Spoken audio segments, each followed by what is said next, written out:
Hello everyone, তো চলো আজ আমি একটা সেলফ মেকআপের টিউটোরিয়াল দেব। ফার্স্টেই বলি, মেকআপের মেন ইম্পর্টেন্ট পার্ট হচ্ছে স্কিন প্রিপারেশন যত ভালো হবে মেকআপ ন্যাচারালি গ্লো করবে। তো ফার্স্টে আমি আমার ড্রাই স্কিন যেহেতু, সেজন্য আমি একটা মিস্ট ইউজ করে নিয়েছি যাতে স্কিনটা হাইড্রেট অ্যান্ড গ্লো থাকে। দেন আমি একটা ক্রিম বেস ময়শ্চারাইজার ইউজ করেছি, তারপর একটা স্টোভ ক্রিম, আর আমার স্কিনে ছোট ছোট তিল ছিল সেগুলো কারেক্ট করার জন্য আমি একটা কারেক্টিং ইউজ করেছি। বেস আমি বানিয়েছিলাম রিকোডের ফাউন্ডেশন থেকে। তারপর আমি ফরএভার 52 এর একটা কনসিলার নিয়ে কনসিলিং করেছি। খুব কম কোয়ান্টিটিতে প্রোডাক্ট ইউজ করবে, তাহলে ন্যাচারাল হবে।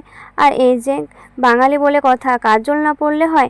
এনিওয়ে, আমার না কাজল পরে একদমই ভালো লাগে না নিজেকে, তো তোমরা দেখে জানাবে যে আমাকে কাজল পরে ভালো লাগে কি না। আর এটা হচ্ছে মেকআপের আমার বেস্ট পার্ট লাগে, লিপস্টিক। তারপর আমি একটা গ্লো মিস্ট ইউজ করে আমার লুকটাকে ডান করেছি। আর এই হচ্ছে আমার ফুল লুক উইদাউট জুয়েলারি। তো আমার মেকআপটা কেমন লেগেছে তোমরা অবশ্যই দেখে জানিও, কমেন্ট করতে ভুলো না কিন্তু।